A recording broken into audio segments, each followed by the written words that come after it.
Le voyage égoïste, contes, récits et souvenirs par Colette, lu par Équilivre, livre audio.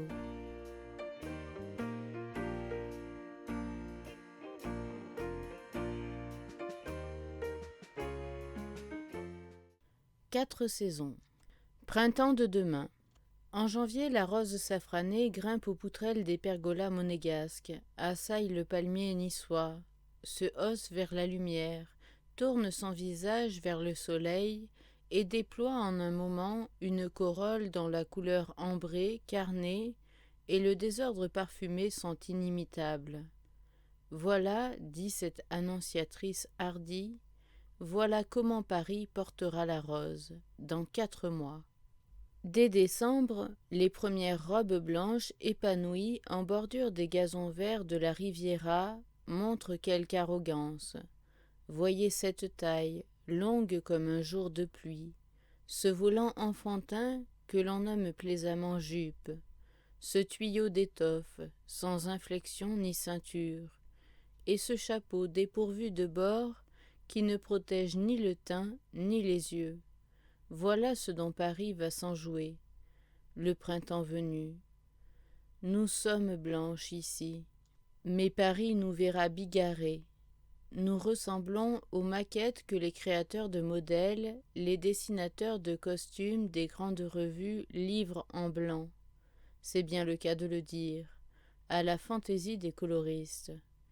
Mais tout le printemps de la mode est déjà en nous. Blanche, telle une vierge dans son sommeil, nous n'attendons que le réveil de la terre pour prendre les couleurs du bourgeon, de la pâquerette jaune, de la gentiane bleue et de l'églantine enflammée. Je les regarde passer, les blancs cocons de lin, de soie molle, de laine sans tache, de cachat candide, et je soupire. Une année de mode commence, fatale encore aux femmes que la nature pourvue de reliefs précis. L'espèce en devient rare, c'est vrai, mais elle a la vie dure, j'en sais quelque chose. Hélas, ce n'est pas moi qui pourrai jamais, comme fit au restaurant une élégante qui venait de tacher d'une gouttelette de sauce sa robe de neige, courir au lavabo et revenir triomphante, immaculée, du moins de face, car elle avait simplement tourné sa robe, sens devant-derrière. Oui, le printemps en matière de mode s'annonce plat et court, un printemps pour femme debout, posée comme un svelte candélabre au coin d'un massif, jaillit d'une pelouse comme un jet d'eau, à côté à une balustrade comme un balustre moins renflé que les autres. Footing, golf, tennis, vous serez à l'honneur plus que jamais. Nous ne verrons que Diane légère, et jamais assise pour cause. Qu'elles s'asseyent, et leurs courtes jupes remontent au-delà du possible, sur des bas auxquels un caprice rigoureux impose la nuance exacte des anciennes poupées de son. Qu'elles s'asseyent et les voilà, je ne dirais point gênées, mais parfois gênantes.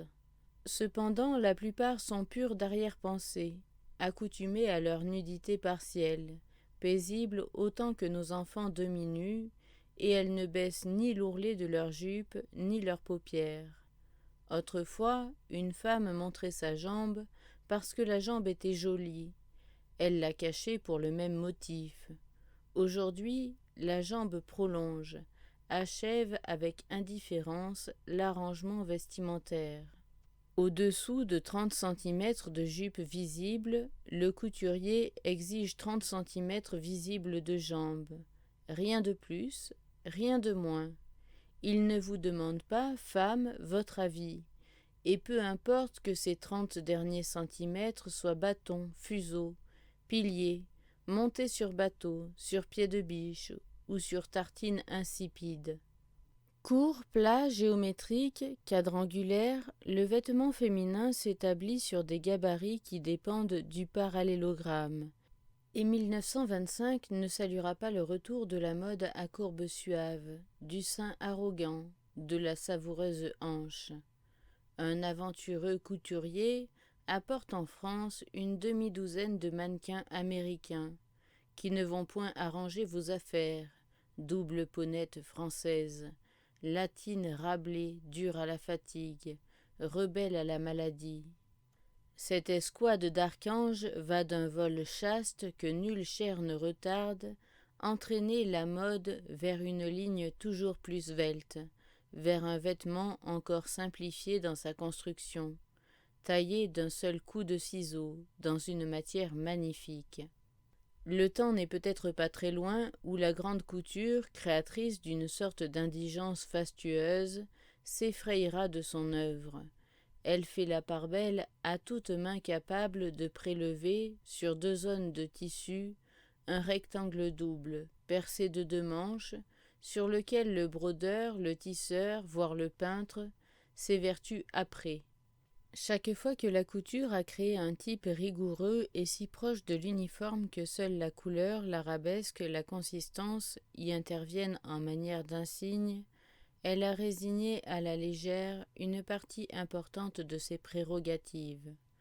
Un certain excès de raffinement, procédant par élimination, précipite l'œuvre dans un péril que redoute le créateur, justement jaloux, la facilité.